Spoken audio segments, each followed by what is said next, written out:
Hi, my name is Gil Robertson, president of the African American Film Critics Association. Today we have an exciting episode for you as we're talking to two of the lead actors in the upcoming film Top Gun, Jay Ellis and Greg Tarzan Davis. Hi, guys. Hey. We're going to kick things off by introducing you to the members of AFCA who are on the call today, beginning with our facilitator, Katia Woods in Philadelphia, Sharonda Williams in Atlanta, Rhonda Rasha Penrice, also in Atlanta, Dana Abercrombie in New York, and Mercedes Springer in, of course, Atlanta. I'm going to let you guys do what you do so well, and I will see you on the other side. Hey, how are both of y'all doing today? Hey. Oh, we're doing good. How you doing today? I'm doing good. Y'all look so handsome on screen. I was like, look at Melanin in this movie right now. You know, that's why we got hired. Yeah. Well, one of the things that I want to know for the both of you, it is a really big deal to be in a Top Gun film. And I wanted to know, what was that first moment on set? What is the first thing that you needed to do to be like, okay, this is really happening. I'm in a Top Gun film. What was that moment that you had to do first to make it real? I think it was real from the minute we got in the cars to go to San Diego. Like, all of it, I don't know, it all hits you in waves too, because there's moments where you're just like, we're all in base camp, chilling, talking, and then you look up and it's like 15 like F18s just sitting behind you. And then you go into a scene and you're like, oh, there's John Hamm. And then there's Tom Cruise. And then it's like, wait, is this happening for real? Like, it was just this constant wave of being hit with it. Yeah, I think agreed. And also, we went to this dinner at the Air Boss's house. Yes. And we were talking to all of the military people and family and stuff like that. And they were just telling us how much the first Top Gun meant to them and how excited they are for this one. I was like, oh, that's why we're here. Yeah. I thought we were just partying, but no, we're here to make a movie. I think that was when it really solidified, like, oh, we're making Top Gun Maverick. Yeah. I also just want to say, I remember the time when Tarzan got to meet me for the first time. And when I look back at that time, it was a real highlight in his life. You know what I mean? I'm sure he's met some other famous people along the way, but... Can we cut that out? This is, we don't want to lie in interviews. Tarzan didn't think I was going to talk to him when we first met. I didn't. No, I didn't. He thought he was gonna be the only black guy on set. Then I came strolling in, and I was like, "No, brother, you a lie because I know Bashir and Charles. So you a lie. I know Bashir and Charles. Well, he thought it was only gonna be number 3. I was like, nope, it's 4. Oh man. Dana Abercrombie from the Coalition. My question is, we get to see the final product. We get to see 2 hours and some change of everything that goes down. But can you talk about what was it like training? The things that we don't get to see. Can you talk a little bit about? The things I don't want you to see, not that you don't get to see. I didn't know how to swim before starting this film, so I had to learn how to swim in order to pass the Navy qualifying test in order to get in the F18. And I just want to throw this out. We trained with the U.S. Open Water Olympic swim coach. So it wasn't like we were just going to the pool and hanging out and trying to figure it out. We trained with a dude who trains Olympians for gold every single day. Go ahead. And that's how I learned how to swim. So if you ever want to race me in the water, I'm going to say no because I don't want to get in the pool. But if I wanted to, I can beat you. But no, we Tom created this program in order for us to get great footage, as you will see in the movie. In F-18, so we learned how to fly in a Cessna to get comfortable in it, as well as an extra 300 to prepare us for the Gs, and an L-39, which is like the step right before getting to the F-18. And without that preparation, I don't think we would have been able to get the great scenes that we did get. Yeah, we did easily 6 months worth of flight training. Yes. It's about 45 hours worth of training in these 3 aircraft that he's talking about, and then the swim test that we prepared for, and then the swim test, which isn't even a part of the movie in any way, but purely just to be able to get in the F-18s in case you have to eject over water is what this test is for. And that test was it was a full day. It was like an 8-hour test, 2 hours of class, 4 hours of swimming, 2 hours of class. And you know, it pushes you because your body is moving the entire time. You got 40 pounds worth of gear on you, and we all, you know, there's a portion of the test that you do individually that you have to pass, and then this last portion is in this thing called a helo dunker that drops in the water and spins 180 degrees while you're buckled in, and you can't unbuckle until it settles on the bottom. And then we have to work as a team to figure out how to get out and which exit to take. And I can't get out until he gets out, and then he can't get out until somebody else gets out. And so we really bonded and created a lot of, I mean, teamwork inside that training that ultimately doesn't make the movie. Yeah, but the chemistry made the movie, you know. Yeah.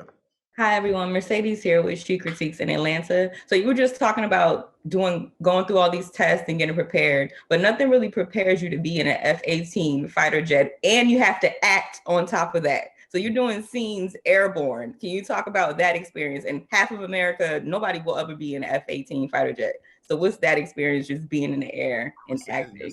I was saying to somebody yesterday, it's probably 7 actors who have been in an F-18.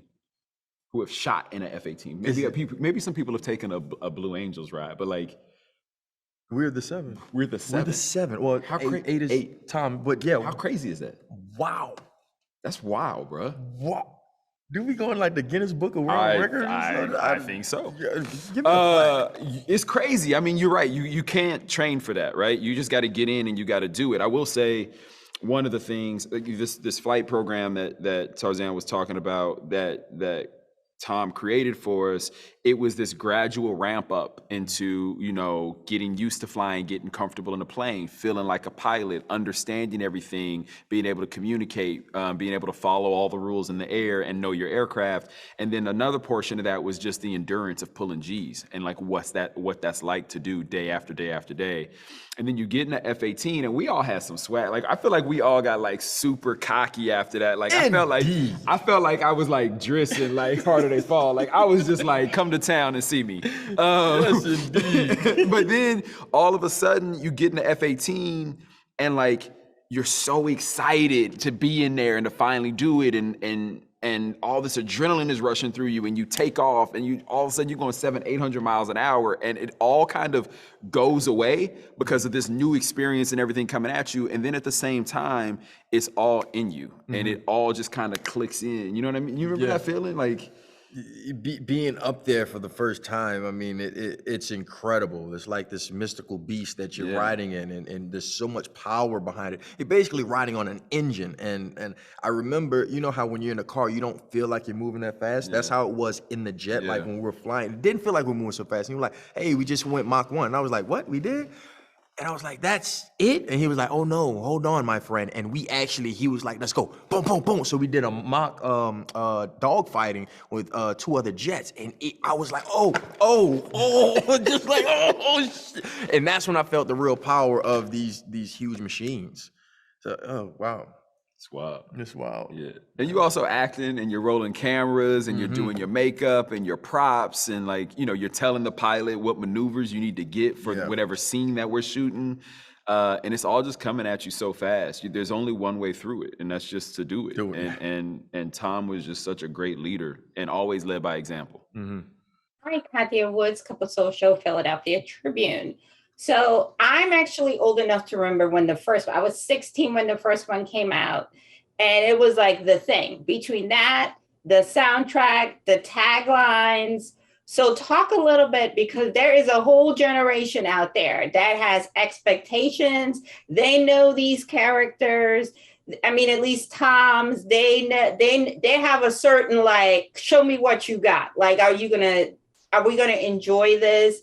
And the movie, and did you say any of the taglines while you were filming?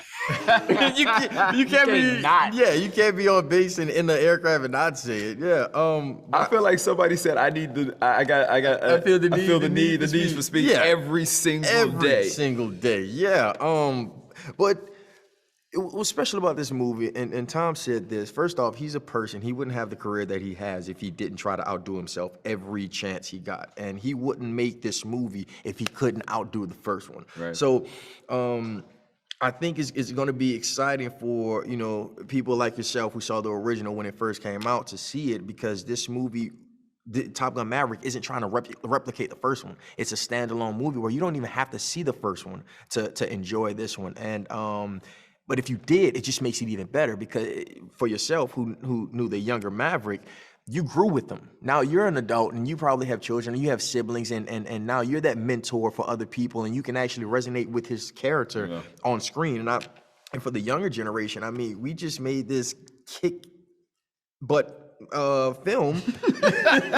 They're adults. Oh, we just made this kick-ass film, you hear me? That y'all are gonna enjoy, and it's not just about the big spectacle behind it. There's like a story behind everything that happens. So I can't wait to hear what both generations, you know, people who saw the original when it first came out, and you know, the Gen, is it Gen X? Is it Gen X, Gen Z, the millennials? I can't wait. Yeah. Gen X probably saw it, so it's probably Gen Z, millennials, and whatever this next gen is. I think Gen A is what we're at now. Serious? Yeah. We starting over? I think we at Gen A now. Wow. Yeah, man. But don't you feel old now, huh? Dang. Thank you. No, you were right. The generation that saw it was Gen X. Thank you. Well, listening to you guys, we can't even believe. Can you even believe that they paid you guys to do this? But no, I wanted to get paid. I wanted to get paid. But what were your greatest takeaways from working with Tom Cruise? What kind of advice going forward, or lessons that you learned that you're going to apply to your career?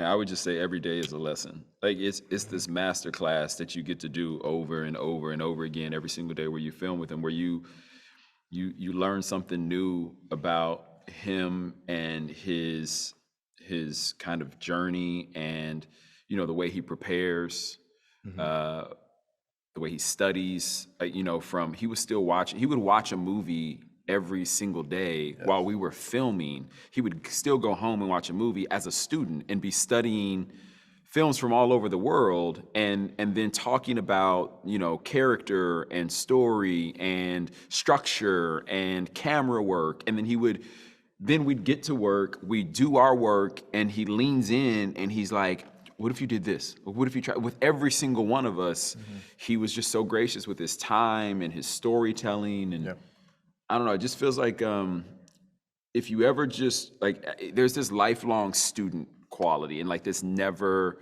always wanting to learn, because you know that like you can still grow and you can still be better. And I feel like that's something that I take away. And the last thing I'll just say is like the way in which he cares for and protects his responsibility to an audience. Yes. I also think is unlike any other person out there, because he is always thinking about his audience and how to entertain people and take them on this emotional ride and fall in love with characters. That's what I was going to say. I mean, storytelling and knowing what's going to spark an emotion out the audience member. So when you go and see Top Gun Maverick, May 27th, only in theaters, you're going to go on this journey, and there's a purpose for this journey. It's not by accident. And the person sitting next to you, in front of you, behind you, are going to go on that exact same journey, because the story beats are so well thought out, and they you know, Tom, McHugh, Joe, Jerry, they've all, you know, come together and make it happen. But I will say, being a younger actor, I've learned a lot from everybody on this set. I think we all, you know, picked up from each other and stuff, but especially me, like Jay, my big brother, and he would teach me different stuff. I was sitting in on his phone calls. I would, you know, read different drafts and stuff of what he was doing, and he was there as a mentor for me as well. This has just been a great experience all around.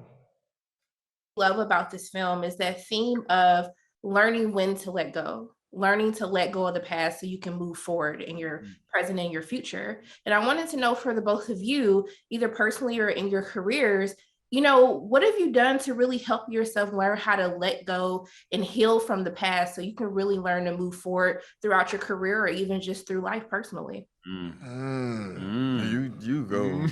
You go. You know, I think you work on a movie like this, and again, you work with an actor of the magnitude of Tom, And you have that experience, and then you take a step back and you look at all the things that you've done to that point and all the things that you want to be doing. And I think that like you have to be able to, for me anyway, I feel like I had this moment where I was like, everything that I do moving forward, I now know the type of work I need to put into it, where I thought, and I feel like I've gotten to be a part of some amazing things and even iconic, you know what I mean? And I think I look at those things and they are for that time. And now what I realize is that like I have to let go of those things, go let the world have them. And I still have to go and work for myself and be better and try new things and also live in fear, because that is where a lot of good stuff happens. And especially in our craft, like that's where a lot of really good stuff happens. So for me, I think just being able to like let go of something, walk into a new experience and give your all in that experience and take the lessons from the other stuff, but also know that not everything applies 100%. Yeah, damn, that was a damn good answer. I appreciate it, bro. Damn, I done been through some shit. It sounds like it. I'm glad you pulled yourself out of it. God damn it. Let's give him a little background. No, I think, and I don't know if I'm answering your question or not, but watching somebody of Tom's magnitude be so generous, so humble, so giving, so like I don't know, there for other people and understanding like this isn't about me, this is about other people, this is about, you know, the audience members, this is about just making something great. You sit there and you learn that you're insignificant in comparison to the whole picture, the grand scheme of things. And I mean, now I look at things, and when I'm working with other people in anything in life, I'm like, you know, I'll step back and I say, this is, you know, it's not about me. It's about something bigger than me. It's always something about something bigger than me. So you're able to move forward with generosity. You're able to give, and it comes back to you. Did I answer that properly? I don't know. Yeah, I mean, I think that's huge, bro. Okay. I think like I always think about like why we do what we do, and I think if the viewer and the audience is always like at the end of that, and that's who you're holding sacred. You know what I'm saying? Like I feel like that is so much. It just changes the experience in such an amazing way. Mm-hmm. Thank you for taking me to therapy. I appreciate you. That'll be $25 an hour. Greg and Jay, thank you for your time today. Yeah. And good luck on this film. It truly is terrific, and it was great seeing you brothers represent. Appreciate it. Thank you. On behalf of the world's largest group of Black film critics, we thank you for watching this episode of Africa Roundtables. Have a great day. Later, y'all. Later. Talk to you soon.